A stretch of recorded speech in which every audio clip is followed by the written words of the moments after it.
Welcome back to SecretSpool's Feel Good Friday. I'm Leo, and tonight's story is about a moment that didn't announce itself as important. A quiet accident, a small decision, and a stranger who chose to stay when it would have been easier to move on.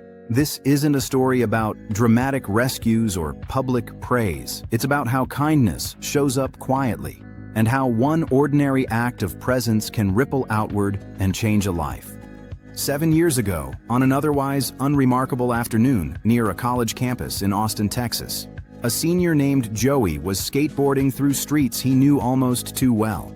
He had traveled these routes so often that his body moved without conscious thought, coasting along familiar sidewalks while his mind wandered toward unfinished assignments, graduation plans, and the uncertain question of what life would look like once school ended. Joey was living in a season of transition that many people only understand in hindsight. Graduation felt close enough to create pressure, but far enough away to still feel unreal. He carried the quiet weight of expectations.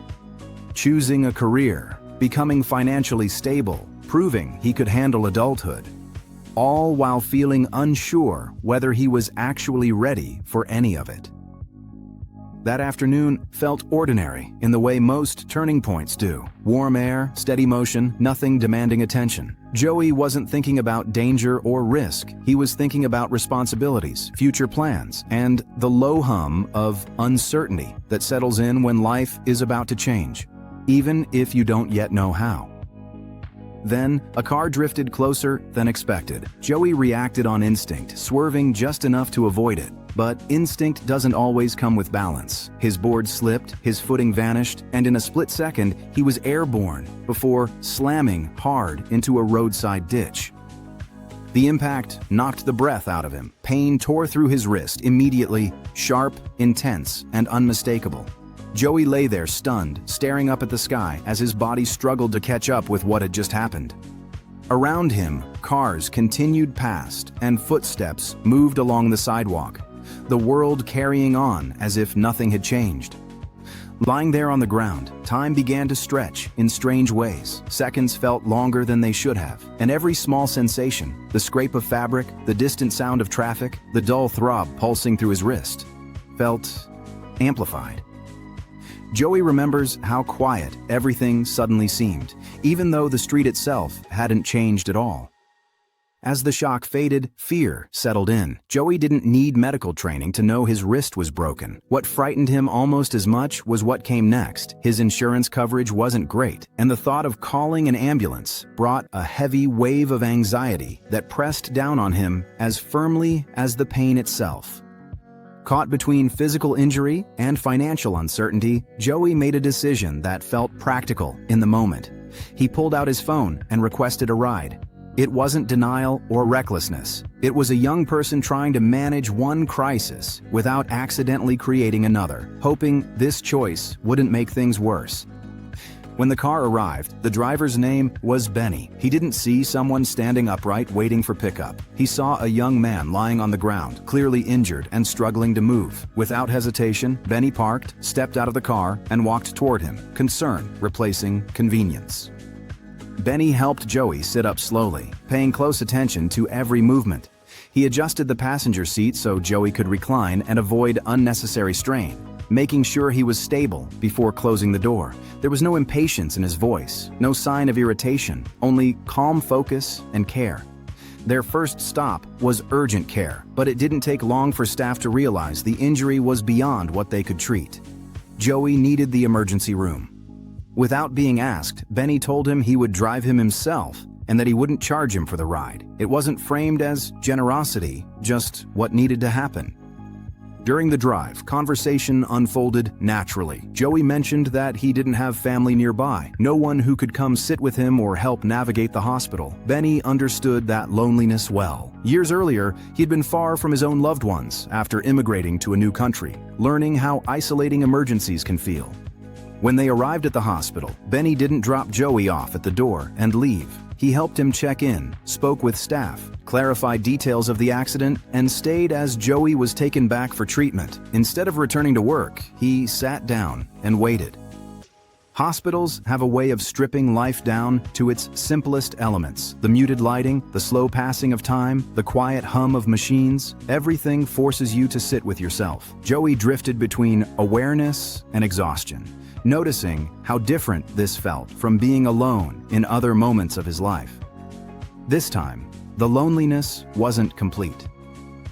Hours passed quietly, afternoon slipped into evening. Benny remained there, missing an entire day of work without hesitation. The rides waiting on his phone didn't matter. The income he was losing didn't matter. In that moment, the only thing that mattered was that Joey wasn't facing everything alone. Through medication and fatigue, Joey remembers feeling an unexpected sense of calm. Even as pain blurred his thoughts, he knew someone was there, steady, patient, present. The hospital room felt less cold and less frightening, simply because another human being had chosen not to walk away. When Joey's grandmother finally arrived from out of town, relief washed through the room. She was overwhelmed with gratitude and offered Benny money, hoping to repay the time and care he had given so freely. Benny gently refused. He hadn't stayed for recognition or reward, though he did accept an invitation to join them for dinner.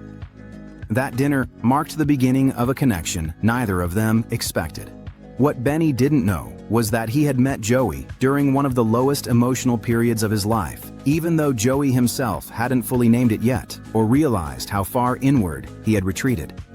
Years earlier, Joey had lost his younger brother to illness. The loss reshaped him quietly but permanently.